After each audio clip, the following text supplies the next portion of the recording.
Have you heard of the powerful native doctor in the forest of whispers? Whispers of the motherland.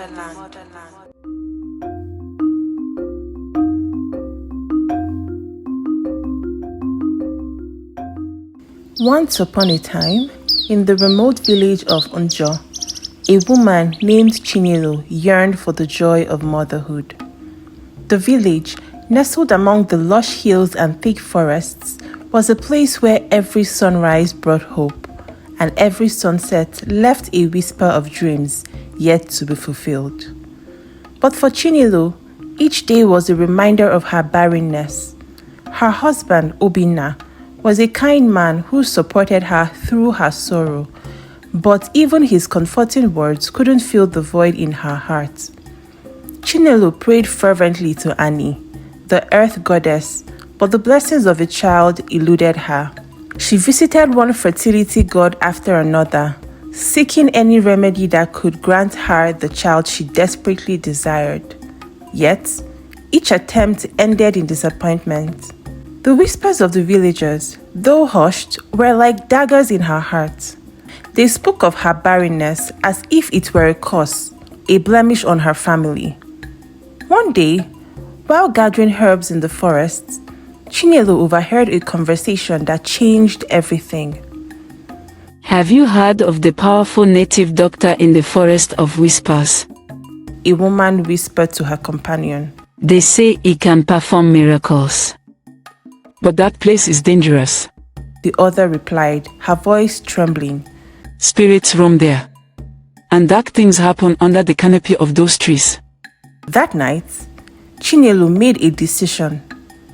Clad in a dark cloak, she slipped out of her hut and ventured into the forest of whispers. The path was treacherous, illuminated only by the silver light of the moon. The forest seemed alive, with shadows that whispered and creatures that watched with glowing eyes. Her heart pounded with a mixture of fear and determination. At the heart of the forest, she found the clearing bathed in the eerie glow of fireflies. There stood Ezenwa, a figure both imposing and mysterious. His eyes glinted with an unsettling mix of knowledge and power. You seek a child, he said, his voice deep and resonant. The cost is steep, but the reward is great. Are you willing to pay the price?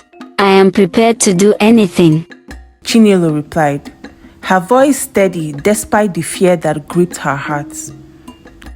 Then you must lay with me tonight, under the gaze of the spirits, he declared. Horrified but desperate, Chinelo agreed. As the midnight approached, she lay with Ezenwa amid the strange, glowing creatures of the forest.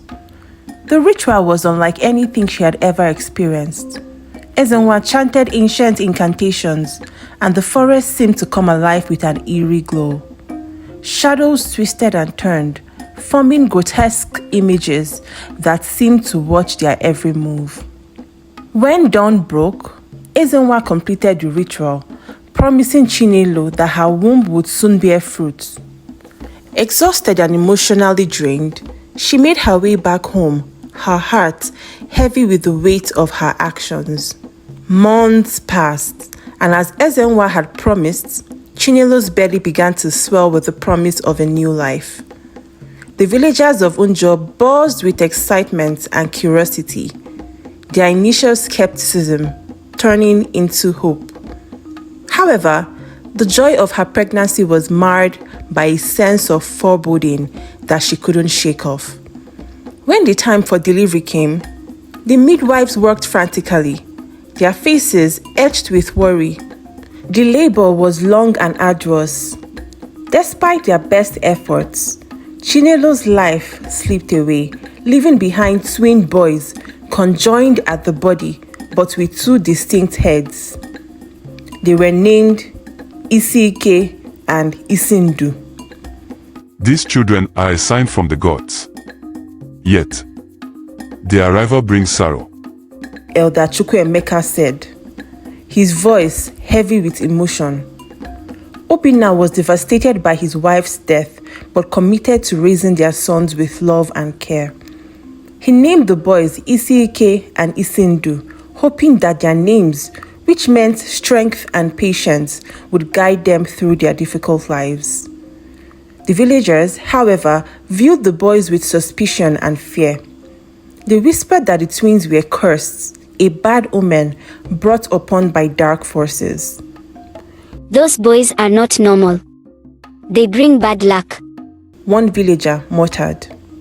We should keep our distance. Who knows what kind of evil follows them? Another added. As Isiike and Isindu grew, their unique bond and dual nature set them apart from other children. Hi, you made it this far, so thank you so much for sticking around till the end. If you enjoyed the story, please do me a favor and hit the like and subscribe button. Also, please leave a comment on what you learned from the story. I would love to hear from you. Do not forget to share the story with your friends and loved ones who also might enjoy this, just as you did. Please stick around this channel as I would be bringing more intriguing tales your way. Stay blessed and I will see you soon. Bye.